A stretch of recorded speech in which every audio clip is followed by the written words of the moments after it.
time in the world when the energies are definitely like a roller coaster. We're definitely riding the waves right now, and you never really know from day to day what the energy of the world is going to feel like. And some days it feels bright and welcoming and inspiring, and other days might be a little more challenging. And you know, all of that is part of it. All of that is part of this human experience. And they say we signed up for this and came here at this time on this planet to be a part of this experience. And I believe it. It feels like that we as humans are being challenged in ways that perhaps we've never really experienced before. And we are being called to go with the flow, much like the water element. And, you know, in going with that flow, think a little more about the idea of deconstruct to reconstruct and the deconstruction that's going on around us. You know, out in the outer world, we've got old paradigms that are really beginning to crumble and fall away. And,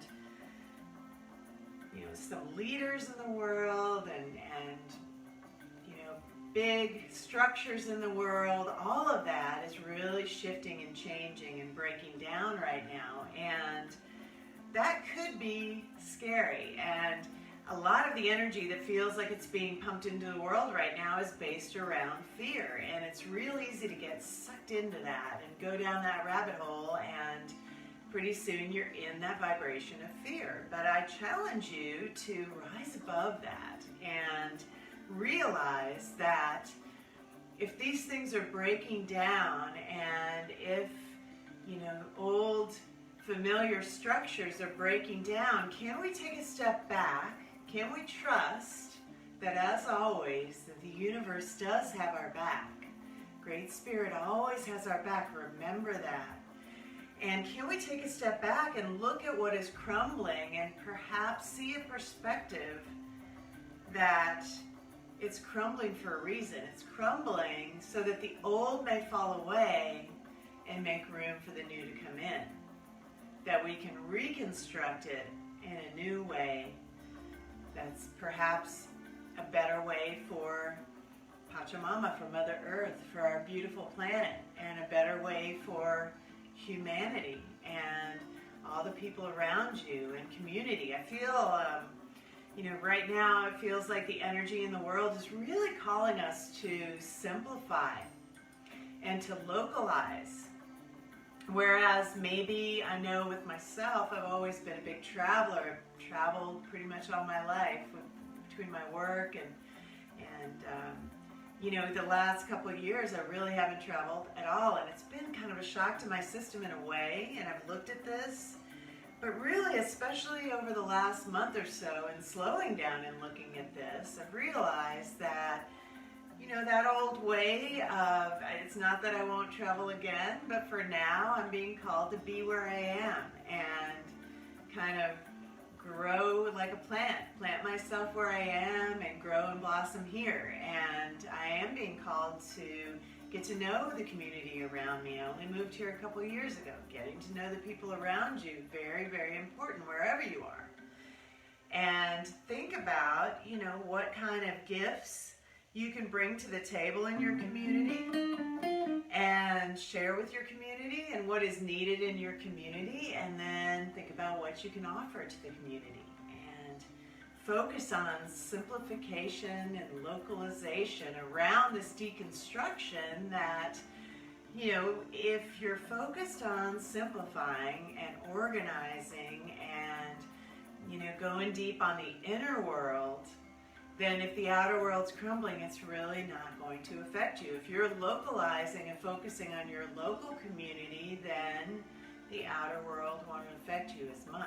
So you have that opportunity to be able to embrace the deconstruction and reconstruct it in a way of co-creation with the others, like-minded others around you, and from a higher vibration to where you create a wonderful inner world that projects out into your outer world and radiates all around you, and all of a sudden it's a dream come true rather than this frightening, crumbling, old paradigm that we might be seeing right here, right now. Know that there is a plan and a purpose behind it all, and maybe look at it as a challenge to peel back those layers. Scorpio energy loves to peel away the layers and layers and layers of emotion.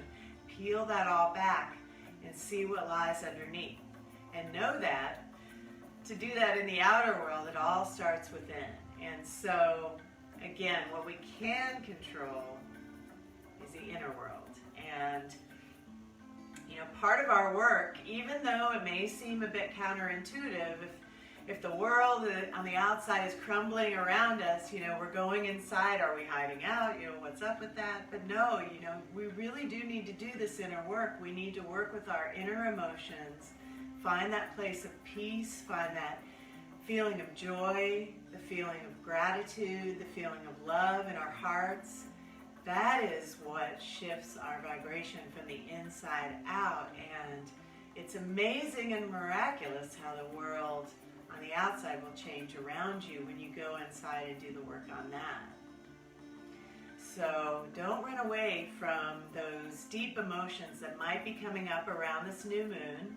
It's perfectly normal, especially with a Scorpio new moon, that emotions are going to be coming to the surface. Things that were hidden or buried in the depths are going to be coming to the surface right now. So this is your message that you're not going crazy. It's all good. Just go within, do this work, trust and know that you are supported. Break down any boundaries and any limitations that are holding you back, and allow yourself to deconstruct in order to reconstruct around the Scorpio new moon.